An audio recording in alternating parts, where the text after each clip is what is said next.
지난 시간에 우리가 그 골로새서 1장 말씀을 가지고 이렇게 말씀을 나눴죠. 우리는 예수님을 믿는 자입니다. 예수님을 믿는 자. 그러니까 예수님을 믿는 자라고 하는 것을 좀 이렇게 풀어서 골로새서 1장 말씀을 가지고 설명을 해보면, 흑암의 권세에서 건짐을 받아, 그러니까 하나님께서 그렇게 하시는 거죠. 흑암의 권세에서 건져내사 우리를 그의 사랑의 아들의 나라로 옮기셨다. 그러니까 이게 이제 우리가 예수님을 믿는다라는 것의 그런 표현인 것입니다. 그래서 흑암의 권세 그리고 그의 사랑의 아들의 나라, 이 두 가지의 대조되는 그런 행태가 나타나는데, 이거는 위치를 이야기합니다. 위치. 그러니까 그 통치 영역 가운데서 그 포지션이 바뀐 것을 이야기하는 거죠. 그래서 처음에 우리는 예수님 믿기 이전에는 어떻습니까? 흑암의 권세 아래, 흑암의 권세의 통치 가운데 있었고, 그 건짐을 받은, 즉 속량을 받은 우리는 이제는 하나님의 사랑의 아들의 나라, 즉 예수 그리스도의 통치를 받는 그런 인생이 된 것이다 라는 거예요. 그래서 이것을 한 글자로 이야기하면 구원, 구원. 또 뭐 달리 표현하면 의롭다 함, 뭐 죄사함, 뭐 이제 이렇게 표현을 할 수 있는 거죠. 그러니까 이게 이제 우리의 정체성입니다. 정체성. 그래서 이전에는 흑암의 권세에 그런 통치를 받았으면 이제는 예수 그리스도의 통치를 받는 자가 돼야 되는 거예요. 여전히 우리가 흑암의 그 통치를 받고 있다 그러면은 하나님의 속량하심, 그 속량하심이 뭐 그냥 쉽게 하시는 게 아니잖아요. 자신의 핏값으로 우리를 속량하셨는데 그 핏값을 우리가 가치 없게 여겨버리는 거예요. 예수 그리스도의 말씀, 하나님의 통치를 받지 아니하고 여전히 공중의 권세 잡은 자 흑암의 권세의 통치를 받게 되면은 예수 그리스도의 핏값을 다른 누구가 아니라 그렇게 사는 내가 그 핏값을 가치 없는 것으로 여겨버린다라는 거죠. 그래서 영적인 위치가 바뀌어져 있다라는 것이 예수님을 믿는 자들에게 나타나는 가장 필연적인 그러한 그 모습이라고 할 수 있죠. 그래서 예수님을 믿는 자들은 반드시 뭐가 따라오게 돼 있습니까? 영적인 전쟁이 따라오게 돼 있어요. 영적인 전쟁. 두 가지. 이전에 우리가 속해 있었던 우리를 놓지 아니하려는 그런 공중의 권세, 그리고 우리를 속량하셔서 그 나라에 있게 하신 하나님의 그 권세, 이게 늘 우리 안에서 갈등으로 주어지게 돼 있다라는 거죠. 그래서 지난 시간에 이야기한 것처럼 예수님 안 믿는 사람들은 이런 갈등이 없어요. 오로지 그냥 하나의 통치만 받으면 되니까, 오로지 어둠의 통치만 받으면 되니까 갈등을 하지 않아요. 그런데 예수님을 믿는 우리는 이 갈등 속에서 늘 살아갈 수밖에 없다라는 거죠.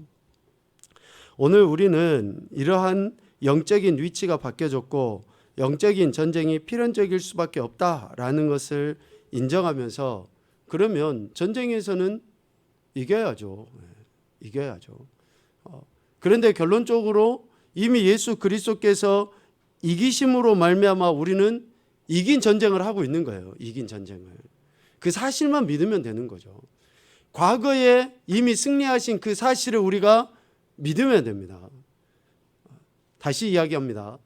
과거에 이미 승리하신 사실을 우리는 믿기만 하면 되는 거예요. 복음은 뭐냐? 이미 과거의 사건이에요. 과거의 사건. 2000년도 더 된 그 과거의 사건을 우리는 그것을 실질적으로 받아들이면 돼요. 오늘 우리가 다른 이들에게 주님의 은혜도 전하고 또 간증도 하잖아요. 그 간증과 은혜를 전하는 것은 미래의 사건이 아니에요. 과거의 사건이에요. 과거의 사건. 내가 하나님께서 주신 이런 은혜 속에서 이런 영적인 승리, 은혜들을 누리는 것을 전하는 거예요. 될 일을 전하는 게 아닙니다. 그래서 이미 승리하신 그 주님을 우리가 믿음으로 말미암아 우리도 영적인 싸움이 필연적일 수밖에 없는데, 이 싸움은 그 믿음으로 인해서 승리를 얻게 되는 거죠. 이게 오늘 우리가 같이 이야기될 결론이기도 하지만, 여간 반드시 이러한 영적인 싸움이 있을 수밖에 없고 우리는 이미 승리했다라는 것을 믿으면 된다라는 것인데, 그 과정을 이제 오늘 본문을 통해서 우리가 한번 살펴보도록 하겠습니다. 이 영적인 전쟁이 있을 수밖에 없는데 오늘 베드로전서 5장 8절에 보면 마귀가, 공중의 권세 잡은 자가, 흑암의 권세가 어떻게 우리에게 도전적으로 다가오는가, 싸움을 거는가. 오늘 8절에 보면 대적 마귀가 우는 사자같이 온다고 했어요. 우는 사자같이. 그래서 마귀를 우는 사자에다가 이렇게 비유해서 표현을 하고 있죠. 울다라는 그 말은 으르렁거리다, 표현하다. 사자가 슬퍼서 우는 게 아니에요. 사자가 그냥 슬퍼가지고 엄마 잃어버려서 찡찡거리고 우는 게 아니에요. 포효하는 거, 포효. 그러니까 그 맹수 있죠. 또 맹견, 그 불독 같은 그런 개들이 짖을 때 막 침 질질 흘리면서 막 그 무서운 표정과 그 송곳니를 드러내면서 하는 그 울부짖음, 이것이 울다. 그리고 사자라고 했죠. 그러니까 우는 사자. 그래서 사자는 CG로 그 맹수의 표본이잖아요. 이 사자는 잔인함을 나타냅니다. 그리고 겁을 줘요. 겁을. 그리고 그 사자는 뭐죠? 한번 먹이를 딱 물잖아요. 그러면 그 먹이가 숨이 끊어질 때까지 놓질 않아요. 딱 여기 울 땐가요? 여기 목을 탁 물어요. 그러면 그게 숨이 끊어질 때까지 아무리 먹이가 발버둥을 쳐도 사자는 한번 여기를 딱 물어버리면 절대 놓지를 않습니다. 그래서 우는 사자라고 표현하는 것은 세 가지의 의미가 있어요. 막강한 힘을 갖고 있다. 막강한 힘을 갖고 있다. 도저히 벗어날 수 없을 것 같은 그런 막강한 힘. 두 번째는 사자가 얼마나 빠릅니까? 치타도 그렇고 호랑이도 그렇고 하여튼 맹수 이것들은 정말 빠르잖아요. 기동력이 있다. 두 번째는 날렵해요. 배부르고 사냥하지 않을 때는 그냥 어슬렁어슬렁 이렇게 하는 것 같은데 그 배를 채우기 위해서 사냥을 할 때는 그 어떤 짐승보다도 빨리 달려서 그것들을 낚아챕니다. 그러니까 기동력이 있다. 지금 우는 사자의 특징을 이야기하는 거예요. 우는 사자의 특징. 막강한 힘을 갖고 있고 기동력이 있고 세 번째는 활동 범위가 넓어요. 활동 범위가. 이렇게 사막이나 그 초원 같은데 이렇게 그 우리 동물의 왕국이나 이런 영상들을 봐보면 그렇잖아요. 그 광활해요. 그러니까 저기 멀리서 그 사슴이나 이런 자기들의 먹잇감들이 움직이는 것을 먼 발치서 이렇게 보다가 어때요? 살금살금 가서 어느 순간에 그 무리 가운데서 하나 딱 떨어져 나가면은 또 새끼 같은 것이 있으면 딱 그 목을 낚아채 가지고 그냥 자기의 먹잇감으로 삼아버리는 거죠. 활동 범위가 넓습니다. 우는 사자의 특징이 그거예요. 먹이를 찾아 돌아다니는 그런 사자의 특징이 그렇다라는 거예요. 그래서 마귀도 꼭 이런 우는 사자와 같이 막강한 힘을 갖고 있고 기동력이 있고 활동 범위가 매우 넓습니다. 우리가 상상도 하지 못하는 그러한 그 방법과 상황 가운데서 마귀가 활동을 해요. 전혀 예기치 못한 그런 순간에 마귀가 그런 일들을 하는 거죠. 가장 대표적으로 사용하는 것이 사람의 감정입니다. 감정. 기분을 상하게 하고 자존심을 이렇게 상하게 하고. 그런데 기분을 상하게 하고 자존심을 상하게 하는 것에 가장 핵심적인 무기가 뭡니까? 말이에요. 말. 예전에 어떤 목사님이 부흥회나 이런 그 말씀을 하시면서 그러잖아요. 부부싸움이 어떻게 일어나느냐?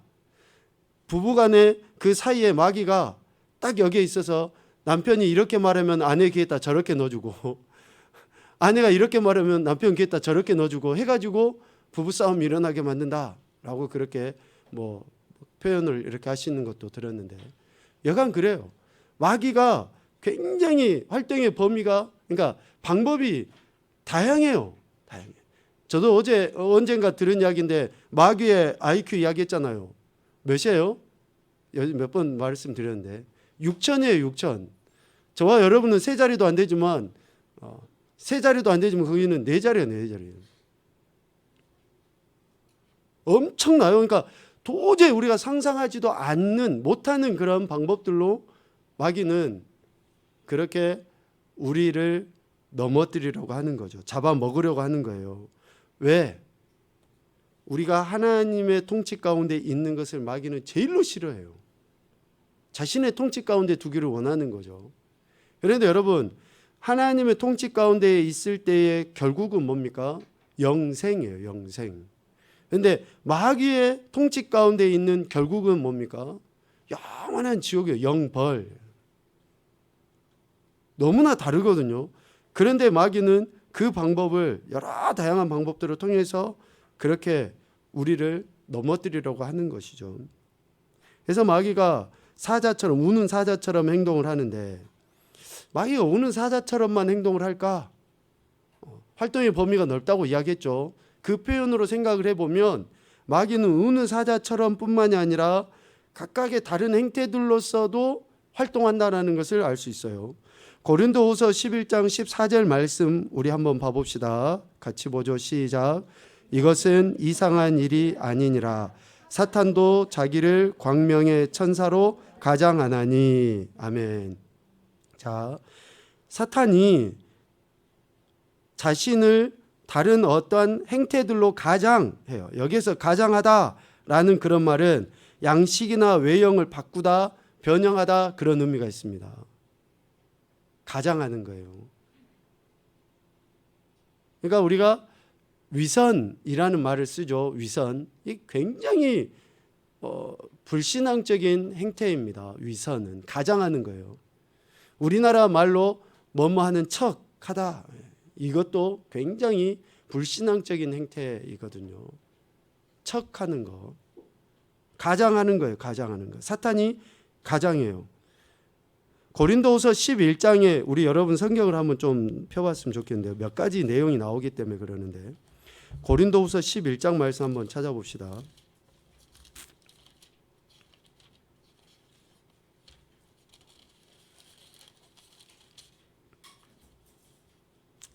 고린도후서 11장 말씀에 보면 사탄이 몇 가지의 행태로 가장하는 모습들을 보여줘요. 11장 3절 고린도서 11장 3절에 보면 뱀이 그 간계로 하와를 미혹한 것 같이 사탄이 지금 어떤 행태로 나타나 보여집니까? 뱀의 행태로 지금 나타나 보여지는 거죠.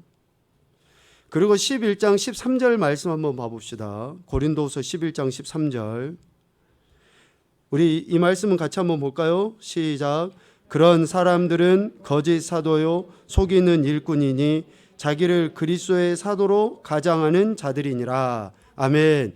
어떤 행태로 가장을 합니까? 거짓 사도, 속이는 일꾼, 즉 그리스도의 사도로 가장을 해요. 저들은 거짓 사도고 속이는 일꾼이에요. 그런데 그리스도의 사도인 것처럼 자기들을 가장하는 거죠.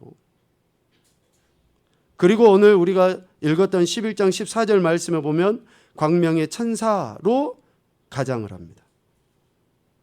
사탄이 이렇게 가장하는 것이 특징이에요. 가장하는 것이 특징이에요. 위선적인 모습을 보이죠. 그리스도의 사도로. 그러니까 이단의 대표적인 그런 모습인 거죠. 광명의 천사로 가장하는 것. 요한계시록 20장 10절 말씀에 보면 사단의 두 번째 특징이 나옵니다. 같이 보죠. 20장 10절입니다. 또 그들을 미혹하는 마귀가 불과 유황못에 던져지니 거기는 그 짐승과 거짓 선지자도 있어 세세토록 밤낮 괴로움을 받으리라. 아멘. 자, 사탄의 두 번째 특징은, 첫 번째 특징은 가장하는 거고 두 번째 특징은 뭐예요? 미혹이에요. 미혹. 헬라어로 이야기하면 플라나오라는 이 말을 씁니다. 미혹하다라는 플라나오. 그런데 이 미혹하다, 미혹이라는 말은 방황하다. 그러니까 사탄의 이런 능동적인 것이 우리 인간의 수동적으로 이제 나타나는데, 그러니까 방황하게 되는 거예요. 미혹 당하게 되면 진리, 도덕에서 벗어나게 하다. 진리에서 도덕에서 벗어나게 만드는 거예요. 이게 미혹이거든요. 그러니까 사탄은 진리를 따르지 못하게 만들어요. 양심의 법을 마비시켜가지고 도덕을 지키지 못하도록 만들어요. 왜 이렇게 세상이 이런 도덕이 상실되었는가, 인간성이 상실되어졌는가? 우리가 영적인 의미로 보면 어떻습니까? 마귀의 활동 때문에 그런 거예요. 저 사람이 진짜 나쁜 놈이어서가 아니라 영적인 의미로 보면 마귀의 게임에 미혹되니까 그렇게 되는 거예요. 우리가 소위 그러잖아요. 눈이 휙 돌아버렸다. 그런 일들이 있는 거예요. 대부분 그냥 처음부터 계획해가지고가 아니라 순간 욱하는 것들이 마귀의 그 게임에 미혹에 빠져서 그냥 그렇게 되는 거예요. 도덕에서 벗어나게 만드는 거예요. 어떻게 부모가 자녀를, 자녀가 부모를, 또 그렇게 연세 드신 어른들에게 대해서 이런 일들이 있어서는 안 되거든요. 진리에서는 있을 수가 없잖아요. 그런데 마귀의 유혹에, 미혹에서는 진리에서 벗어나게 하니까 이런 일들이 일어나요.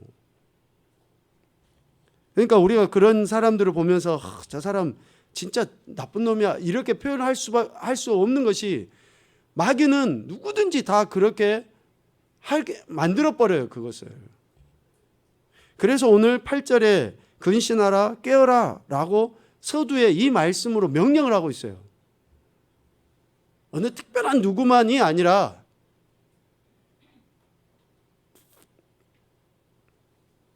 그래서 사탄은 우는 사자처럼, 또 아니면 이렇게 가장하는 그러한 행태로 나타나 보여주고 미혹을 하잖아요.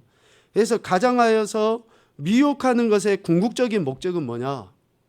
왜 사탄이 이렇게 우는 사자처럼 또 갖가지에 이렇게 가장한 그런 그리스도의 사도의 모습으로, 광명의 천사의 모습으로 가장을 하고 또 미혹을 하느냐?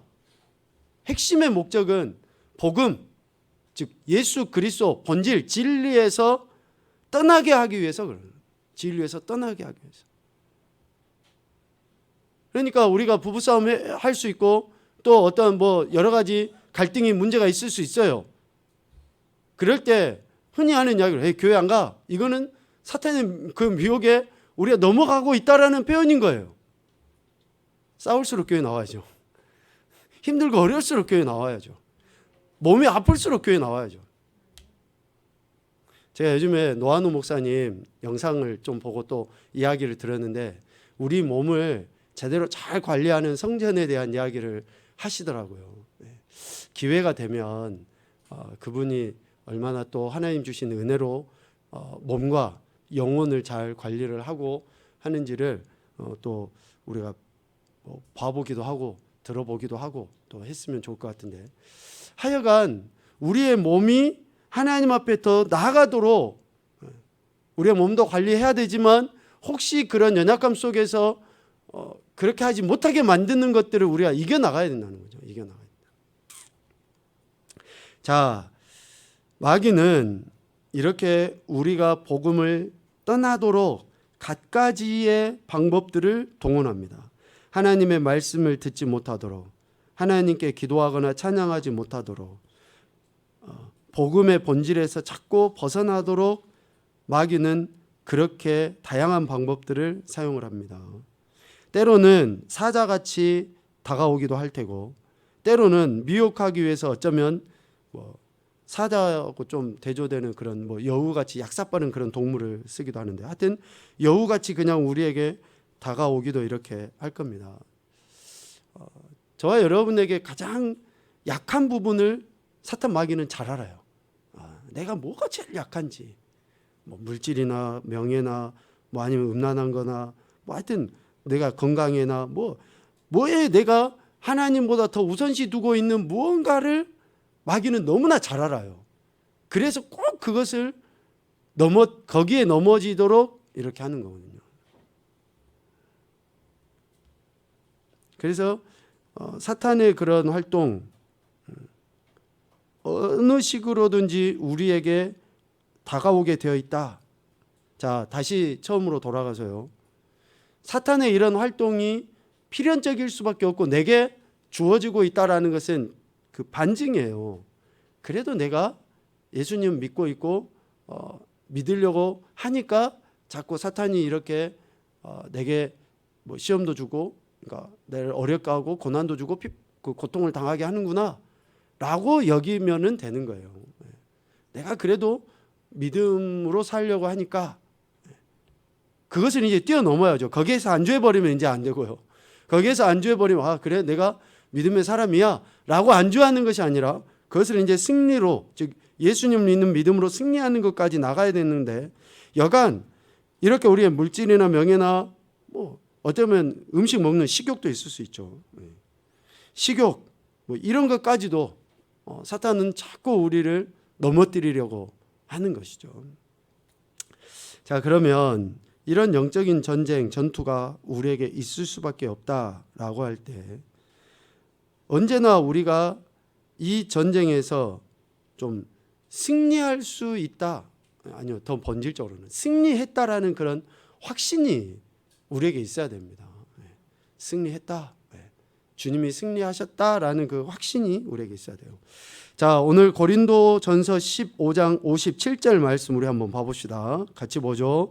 우리 주 예수 그리스도로 말미암아 우리에게 승리를 주시는 하나님께 감사하노니. 아멘. 하나님께서 이미 예수 그리스도를 통해서 우리에게 승리를 주셨다라는 거예요. 이 분명한 사실을 우리는 믿기만 하면 됩니다. 우리 앞에 펼쳐질 그 수없이 많은 영적인 전쟁 속에서 우리가 치열하게 싸워야 되지만 그 싸움은 이미 이긴 싸움이라는 거예요. 주님이 이기셨잖아요. 예수 그리스도로 말미암아, 그러니까 주님이 승리하신 것 때문에 우리가 승리의 은혜를 누리게 되는 거예요. 싸움은 내가 하는 게 아닙니다. 그래서 주님이 승리하신 것을 나는 믿기만 하면 되는 거예요. 그 믿음을 통해서 우리는 승리의 은혜를 경험하게 되는 거죠. 이미 이긴 승리된 은혜를 우리가 경험하게 되는 거예요. 내가 이겨서 싸웠다 그러면 하나님께 영광 올려드리질 않습니다. 이게 우리 인생의 어리석고 또 교만한 모습인데요. 요한일서 5장 4절 5절 말씀도 우리 한번 봅시다. 무릇 하나님께로부터 난 자마다 세상을 이기느니라. 세상을 이기는 승리는 이것이니 우리의 믿음이니라. 예수께서 하나님의 아들이심을 믿는 자가 아니면 세상을 이기는 자가 누구냐. 아멘. 지난 시간에 세상에 대해서 이야기했죠. 모든 피조물 그 가운데 내가 세상이고 또 공중의 권세 잡은 자의 통치, 이게 다 세상이거든요. 그런데 이 세상을 이기는 것은 우리의 믿음이다. 이 믿음은 무엇을 믿는 믿음입니까? 예수님께서 하나님의 아들이심을 믿는 것. 예수님께서 하나님의 아들이심을 믿는 그 믿음이 이미 승리를 경험하게 한다라는 거죠. 그래서 참 예수님 믿는 게 단순해요. 단순해. 우리는 엄청 복잡하고 계산을 좀 해야지만이 믿을 수 있을 것 같잖아요. 그런데 그렇지 않습니다. 매우 단순합니다. 그래서 내가 예수님 하나님의 아들이심을 믿는 그 믿음이 우리 삶 가운데 엄청나게 복잡한 그런 문제 갈등들을 너무나 손쉽게 해결하셔버리거든요. 그래서 진짜 믿음을 갖고 있는 사람들의 그 생각은 단순합니다. 오직 주님만 믿으면 되기 때문에 그렇다라는 거죠. 영적 전쟁의 승패는 내게 있는 게 아닙니다. 이미 예수님께서 승리하셨고 나는 그 승리하심의 그 사실을 믿는 것밖에 없어요. 그 사실을 믿는 것밖에 없어요. 그래서 그 승리하심, 바로 십자가 사건이죠. 주님의 십자가 사건. 그 십자가 사건, 세상의 방법과는 상반된, 자, 중요한 이야기를 하겠습니다. 예수님의 승리는 십자가거든요. 십자가입니다. 오늘 우리의 이 영적인 전쟁은 십자가여야지 돼요. 주님이 이기신 그 십자가. 근데 십자가는 세상의 방법과 상반된 방법이 십자가의 모습입니다. 그러면 우리가 지금 싸우고 있는 이 영적인 전쟁의 승리, 그러니까 승리의 은혜를 누리는 방법은 뭐냐? 세상의 방법과 상반된 방법으로 나갈 때에 이기는 거예요. 주님이 그래서 높아지고 싶으면 낮아져라고 이야기했죠. 섬김을 받고 싶으면 섬기라고 이야기했어요. 부유하고 싶으면 나눠줘라고 이야기했습니다. 그러니까 세상의 방법과는 상반된 방법을 해야지 우리는 승리의 은혜를 누리는 거예요. 세상의 방법, 높아지기 위해서 막 안달복달하고 더 높은 자리에 가면은 그거는 세상의 방법이에요. 세상의 방법. 그거는 승리의 은혜를 누릴 수가 없어요. 겸손해지면은 승리의 은혜를 누리게 돼요. 내가 남을 섬겨버리면 승리의 은혜를 누리게 돼요. 근데 이 남도 나하고 생판 모르는 남이 아니더라고요. 나하고 생판 모르는 남이 아니라 아내, 남편, 자녀들, 가족, 좀 더 하면 우리 믿음의 지체들, 이 정도의 남인데도 우리는 내가 섬기려고 하질 않아요. 내가 섬김을 받으려고 하고. 그러니까 십자가의 그 본질이 빠진 그러한 방법들을 우리가 쓰고 있으니까 이미 승리하신, 주님은 십자가로 인해서 승리하신 그 은혜를 우리가 경험을 못하는 거예요. 경험을 못하는 거예요. 그러니 사탄은 계속 이런 세상의 방법으로 우리를 미혹시키는 거죠. 세상의 방법이 아닙니다. 십자가는. 즉 주님의 승리하심은 세상과 상반된, 세상의 방법과 상반된 방법으로 하는 거예요. 그래서 우리의 영적인 승리는, 즉 주님이 이기신 승리의 은혜를 우리가 누리는 것은 주님이 쓰신 그 십자가의 방법밖에 없다는 것을 우리에게 가르쳐 주시는 거죠. 그래서 내가 세상을 이기는 것도 세상의 방법과 상반된 그런 것이어야지 되고, 그 이기는 방법은 오직 예수 그리스도의 방법밖에 없다라는 것을 이 영적인 전쟁을 통해서 우리에게 가르쳐 주시고 있습니다. 오늘 말씀 좀 정리하죠. 사탄의 특징입니다. 사탄의 특징. 가장에서 옵니다. 가장에서. 여러 가지의 모습으로 가장에서 오고 미혹합니다. 미혹해서. 가장에서 미혹해가지고 우리에게 다가올 때 결국은 우리를 복음에서 십자가에서 떠나도록 만들어요. 진리에서 벗어나도록 만듭니다. 이것을 우리가 알고 진단을 해 나간다 그러면 이미 승리하신 그 은혜를 우리가 누리며 살아갈 수 있게 되리라 생각을 합니다. 날마다 이 영적인 전쟁, 주님 부르실 때까지 있을 수밖에 없습니다. 예수님 믿는 사람들은. 그런데 이 영적인 싸움이 늘 지속이 되는데 그때마다 우리가 불평하고 원망해서 되겠습니까? 좀 더 크게 주님을 바라보고 승리하신 주님을 의지해서 그 안에서 기쁨을 누리고 또 이런 싸움 가운데 있는 인생들에게 은혜를 전하는 그런 우리의 인생이 되어야 되겠다는 생각을 합니다.